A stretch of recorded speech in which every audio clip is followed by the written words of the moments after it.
गणनाथ सरस्वती रविशुक्र बृहस्पति पंचेतानि स्मरेन् नित्यं वेदवाणी प्रवर्तते।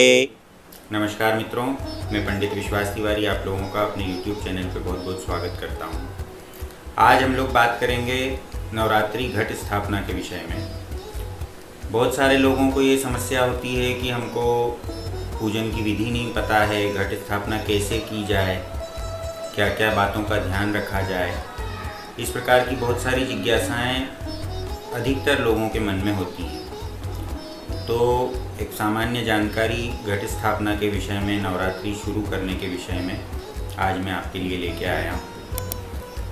घट स्थापना के लिए सबसे पहली बात, नवरात्रि के पहले दिन मतलब प्रतिपदा के दिन प्रातःकाल स्नान आदि करके, संभव हो तो गौमूत्र गंगा जल डाल करके स्नान करें जल में, और स्नान के बाद में शुद्ध वस्त्र पहने।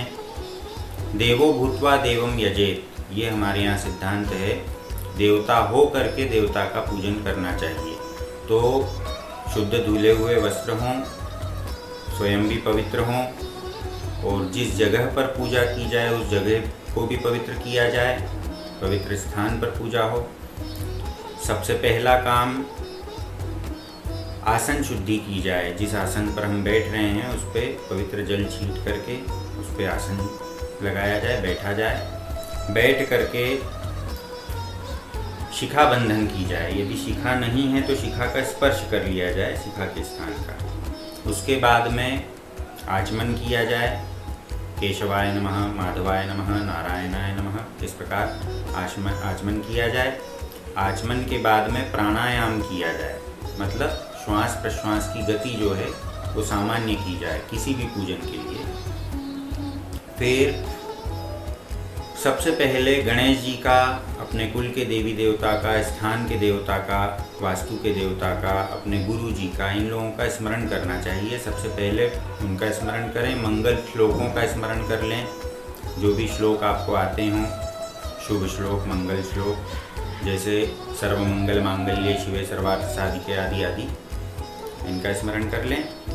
और देवी का पूजन है, इसलिए भैरव जी से अनुमति जरूर ले लेना चाहिए।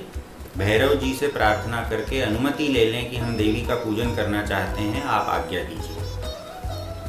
ये इतना काम कर लेने के बाद में संकल्प करना चाहिए। संकल्प करने में लक्ष्मी पूजन वाले वीडियो में मैंने बताया है संकल्प कैसे लिया जाता है। तो देश काल का उच्चारण करना चाहिए, अपने नाम और गोत्र का उच्चारण करना चाहिए, कौन सा कर्म किया जा रहा है, किस उद्देश्य से किया जा रहा है, उसका उच्चारण संकल्प में होना चाहिए। ऐसा संकल्प ले करके और फिर सबसे पहला काम गणेश जी का पूजन करें। गणेश जी की स्थापना कर लें। यदि मूर्ति है छोटी सी तो मूर्ति, नहीं तो सुपारी और पान का पत्ता, पान के पत्ते पे सुपारी रख करके, थोड़े से अक्षत पुंज रख करके गणेश जी का पूजन कर लें। इसके बाद में एक वरुण कलश का स्थापन करना चाहिए। एक सामान्य कलश गणेश जी के पास में रख लें। 9 ढेरियाँ चावल की बना करके उसमें नवग्रह का ध्यान करना चाहिए, नवग्रह का पूजन कर लें। और 16 ढेरियाँ गेहूं की बना करके षोडश मातृका, 16 देवियाँ होती हैं ये, इनका पूजन कर लें। ये अनिवार्य लेकिन सामान्य चीज़ें हैं जो करना चाहिए किसी भी पूजन में। इसके बाद में नवरात्रि काल में यदि आप लोगों को अखंड दीप स्थापन करना है, 9 दिन तक आप सेवा कर सकते हैं, संभाल सकते हैं, तो अखंड दीप रखिए। नहीं कर सकते तो एक स्थान बना लीजिए दीपक रखने का, जो सुबह शाम जब जब आप पूजन करेंगे उस समय पर दीपक वहाँ पर जला दीजिएगा। और दीपक जमीन पे नहीं रखना चाहिए, उसके नीचे नहीं कुछ तो कम से कम थोड़े से चावल रख दें। सीधे जमीन पे दीपक रखने से दरिद्रता आती है। तो दीपक का स्थापन कर लीजिए। एक घड़ा लीजिए, मिट्टी का घड़ा या तांबे का या किसी धातु का घड़ा, जहाँ तक संभव हो मिट्टी का ही रखें, मिट्टी का घड़ा। उसके नीचे कुछ अनाज, यदि संभव हो तो सप्तधान्य, वो रख लीजिए। उस घड़े के अंदर थोड़ा सा हल्दी, चावल कोई सिक्का मतलब दक्षिणा, एक पूजा वाली सुपारी, 2 लौंग, ये सामान उसमें डाल दीजिए। जल डाल दीजिए। पंचपल्लव, आम के 5 पत्ते, वो आप उस पर रख दीजिए और उसके ऊपर एक पूर्ण पात्र रखिए। पूर्ण पात्र का मतलब होता है कोई एक बर्तन, प्लेट जैसा, जो किसी अनाज से भरा हुआ हो। पूर्ण पात्र रखिए। पूर्ण पात्र रख करके उसके ऊपर आपके यहाँ जैसी परंपरा हो, यदि दीपक उसी के ऊपर रखा जाता है तो वहाँ दीपक रख दीजिए। यदि दीपक नहीं रखना है तो श्रीफल भी रखा जा सकता है, नारियल। उसको चुनरी से लपेट करके नारियल रख दीजिए।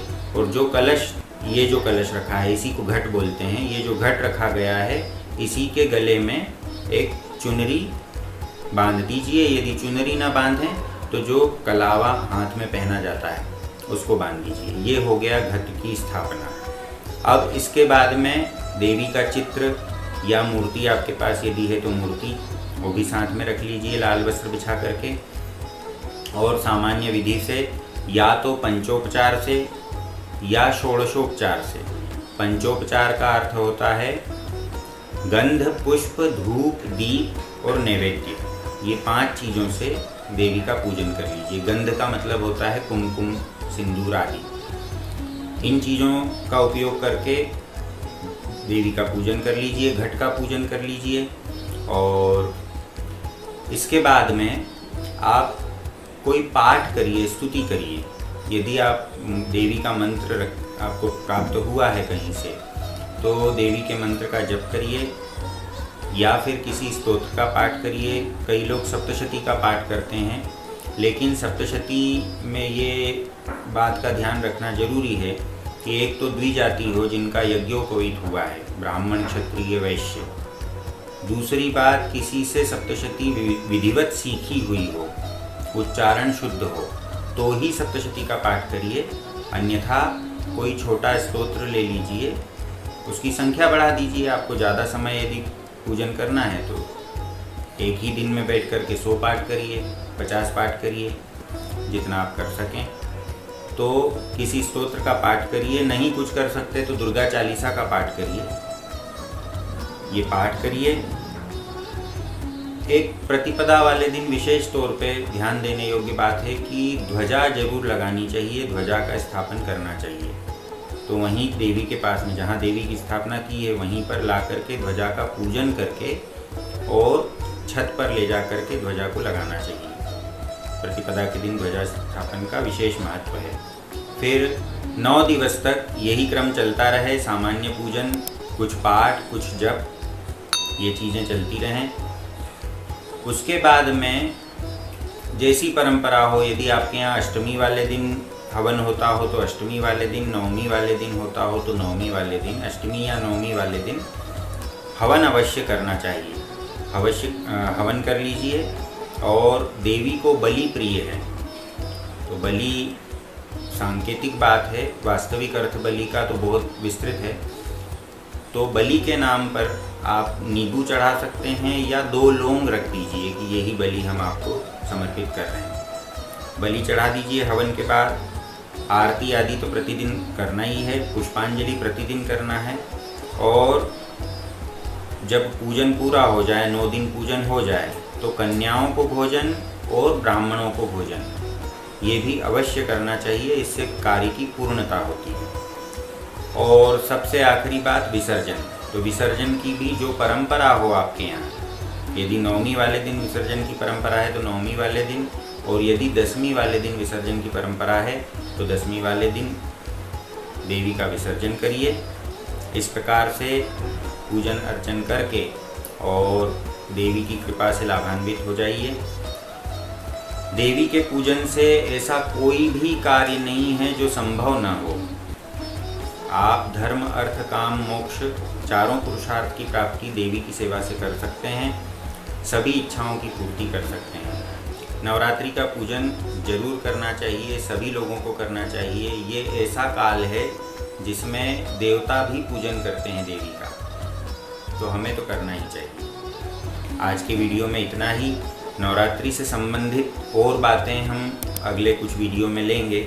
अभी के लिए सिर्फ इतना ही। धन्यवाद। सर्वे भवन्तु सुखिनः। हर हर महादेव।